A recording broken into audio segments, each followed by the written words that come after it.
नमस्कार। Union channel में आपका स्वागत है। आज की शैक्षणिक वीडियो में मेरा टॉपिक है बच्चों को बुद्ध के बारे में बताना। इस टॉपिक को एक प्रसिद्ध कहानी से शुरू करते हैं।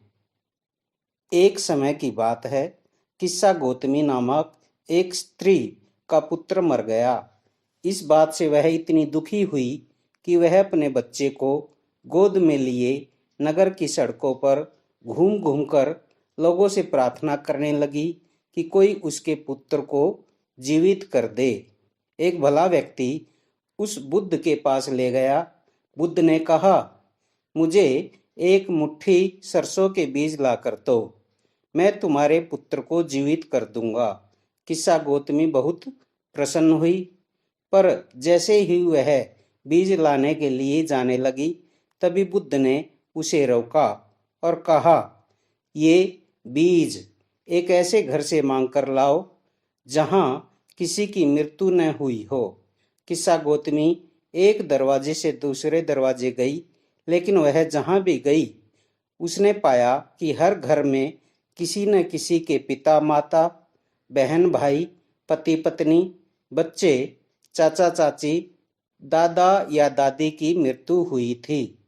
बुद्ध दुखी मां को क्या शिक्षा देने का प्रयास कर रहे थे?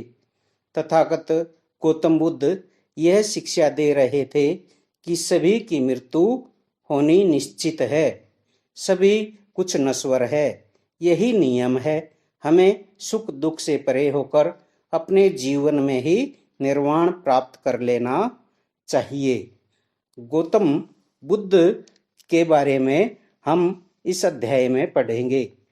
बौद्ध धर्म के संस्थापक सिद्धार्थ थे, जिन्हें गौतम के नाम से जाना जाता है। उनका जन्म 563 ईस्वी पूर्व में नेपाल की तराई में स्थित कपिलवस्तु के समीप लुम्बिनी ग्राम में शाक्यगण क्षत्रिय जाति में हुआ था।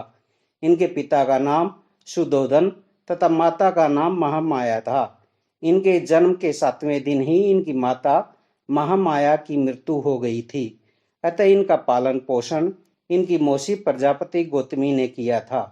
16 वर्ष की आयु में इनका विवाह यशोधरा नामक राजकुमारी से हुआ। 12 वर्ष बाद 28 वर्ष की आयु में इनके पुत्र राहुल का जन्म हुआ। 29 वर्ष की युवा अवस्था में ही ज्ञान की खोज में इन्होंने घर के सुखों को छोड़ दिया और 35 वर्ष की आयु में इन्होंने स्वयं ही रास्ता ढूंढने का निश्चय किया और अंततः बोध गया विहार में एक पीपल के नीचे उन्हें ज्ञान प्राप्त हो गया। इसके बाद से वे बुद्ध के रूप में जाने गए। यहाँ से वे वाराणसी के निकट स्थित सारनाथ गए, जहाँ इन्होंने पहला उपदेश दिया। इसके बाद वे 80 वर्ष की आयु में 483 ईस्वी पूर्व कुशीनारा में मृत्यु को प्राप्त हुए, जिसे महापरिनिर्वाण कहा जाता है। बौद्ध धर्म की मुख्य शिक्षाएं निम्नलिखित हैं। नंबर 1, 4 महान सत्य। नंबर 1, संसार दुखों का घर है। नंबर 2, इन दुखों का कारण तृष्णा है। नंबर 3, दुखों का निवारण है। तृष्णा का दमन करने से ही मनुष्य दुखों से छुटकारा पा सकता है तथा निर्वाण प्राप्त कर सकता है। नंबर 4, मनुष्य अष्ट मार्ग पर चलकर ही तृष्णा का दमन कर सकता है और सुख शांति प्राप्त कर सकता है। संक्षेप में, आत्म संयम अपनाकर हम लालसा तृष्णा से मुक्ति पा सकते हैं। सम्यक का अर्थ है सत्य। अब हम अष्टमार्ग करेंगे। सम्यक दृष्टि। नंबर 1, सम्यक दृष्टि, सत्य और असत्य को पहचानने की शक्ति। नंबर 2, सम्यक संकल्प, इच्छा व हिंसा रहित संकल्प। नंबर 3, सम्यक वाणी, सत्य व मृदु वाणी। नंबर 4, सम्यक कर्म, सत्य कर्म, दान, दया, सदाचार, अहिंसा आदि का पालन। नंबर 5, सम्यक आजीविका, जीवन यापन का सदाचार पूर्ण व उचित व्यवसाय करें। नंबर 6, सम्यक प्रयास, विवेकपूर्ण प्रयत्न करें। नंबर 7, सम्यक स्मृति, विवेकपूर्ण या होश में जीना। नंबर 8, सम्यक समाधि, चित्त की एकाग्रता एवं स्वयं को गायब कर जीते जी इच्छा रहित हो जाना सम्यक समाधि है। नंबर 3, दयालुता, इन्होंने लोगों को दयालु बनने तथा मनुष्यों के साथ साथ जानवरों के जीवन का भी आदर करने की शिक्षा दी। नंबर 4, कर्म, कर्म बुद्ध मानते थे कि हमारे कर्म अच्छे हो या बुरे हमारे वर्तमान जीवन के साथ साथ बाद के जीवन को भी प्रभावित करते हैं। नंबर 5, विवेक, बुद्ध ने कहा कि लोग उनकी किसी शिक्षा को केवल इसलिए स्वीकार न करें कि यह उनका उपदेश है, वे उसे अपने विवेक से मापे। बुद्ध ने अपनी ये शिक्षा सामान्य लोगों को प्राकृतिक भाषा या पाली भाषा में दी, जिसे सामान्य लोग भी उनके संदेशों को समझ सके। सारनाथ स्तूप, सारनाथ स्तूप यहाँ बुद्ध ने अपना सर्वप्रथम उपदेश दिया। इसी घटना की स्मृति में यहाँ स्तूप का निर्माण किया। संघ क्या है? महावीर तथा बुद्ध ने ज्ञान प्राप्ति हेतु घर का त्याग करने वाले लोगों के लिए संघ नाम का एक संगठन बनाया, जहां लोग एक साथ रह सके।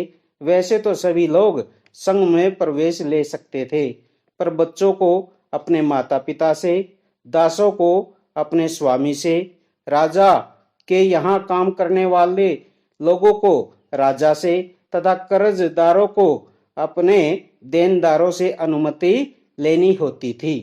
एक स्त्री को अपने पति से अनुमति लेनी होती थी।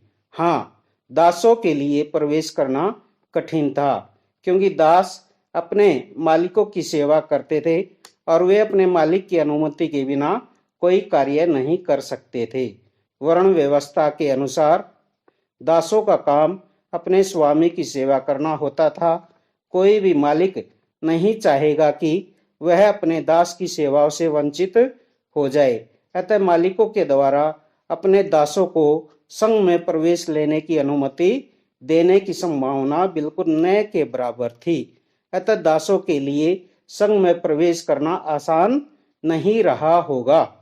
संघ में प्रवेश लेने वाले स्त्री पुरुष बहुत सादा जीवन व्यतीत करते थे।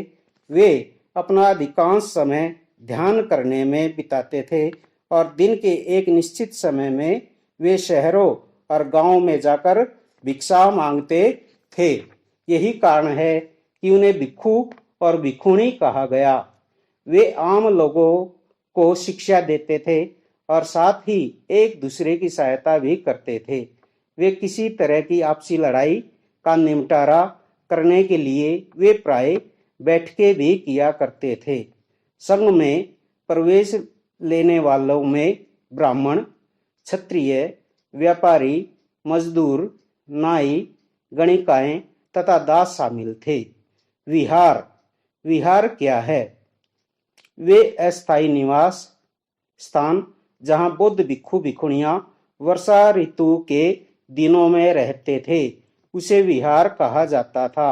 आरंभिक विहार लकड़ी के बनाए गए थे तथा बाद में इनके निर्माण में ईंटों का प्रयोग होने लगा। पश्चिमी भारत में विशेषकर कुछ विहार पहाड़ियों को खोदकर बनाए गए। पहाड़ी खोदकर बनाई गई एक गुफा कार्ले महाराष्ट्र राज्य में है, जहाँ भिक्षु और भिक्षुणियां इन शरण स्थलों में रहकर ध्यान किया करते थे। प्राय किसी धनी व्यापारी, राजा अथवा भूस्वामी द्वारा दान में दी गई भूमि पर विहार का निर्माण होता था। स्थानीय व्यक्ति भिक्षु भिक्षुणियों के लिए भोजन, वस्त्र तथा दवाइयाँ लेकर आते थे, जिसके बदले में ये भिक्षु और भिक्षुणी लोगों को शिक्षा देते थे। आगे आने वाली शताब्दियों में बौद्ध धर्म उपमहाद्वीप के विभिन्न हिस्सों के साथ साथ बाहरी क्षेत्रों में भी फैल गया। बौद्ध धर्म का प्रसार मध्य एशिया, चीन, ताइवान, वियतनाम, मंगोलिया, जापान, दक्षिणी कोरिया, उत्तरी कोरिया, हांगकांग, मकाऊ आदि और दक्षिण पूर्व Asia, Indonesia, Thailand, Cambodia, Sri Lanka आदि देशों में फैल गया। इसके लोकप्रिय होने के कारण नंबर 1, बौद्ध धर्म में जाति पाति का कोई भेदभाव नहीं था, इसलिए शूद्र जाति के लोग शीघ्र ही बौद्ध धर्म के अनुयायी बन गए। दूसरा, ब्राह्मणों ने अपने धर्म को अनेक संस्कारों और अनुष्ठानों से अधिक खर्चीला व जटिल बना रखा था। गरीब लोग ये खर्च सहन नहीं कर सकते थे, इसलिए वे बौद्ध धर्म में गए। तीसरा, बौद्ध धर्म को कई राजाओं ने अपनाया। उनके प्रयत्नों से इस धर्म की लोकप्रियता बढ़ी। सम्राट अशोक तथा कनिष्क जैसे राजाओं ने बौद्ध धर्म का प्रचार न केवल अपने राज्य में किया बल्कि विदेशों में भी किया। इस धर्म का प्रचार तथा प्रसार करवाया। चौथा, यह जनसाधारण को दुख तकलीफों से छुटकारा दिलाने के लिए उनकी भाषाओं में उपदेश देते थे। नंबर 5, इसके साथ साथ इन्होंने घोर तपस्या का विरोध, कर्मकांड व मूर्ति पूजा का विरोध किया और सादा जीवन पर बल दिया। जिस तरह महासागरों में मिलने पर नदियों की अलग अलग पहचान समाप्त हो जाती है, ठीक उसी तरह बुद्ध के अनुयायी जब भिक्षुओं की श्रेणी में प्रवेश करते हैं तो वे अपना वर्ण, श्रेणी, अमीरी गरीबी, परिवार, श्रेष्ठता सब त्याग देते हैं। अतः बौद्ध धर्म विश्व का धर्म बन गया।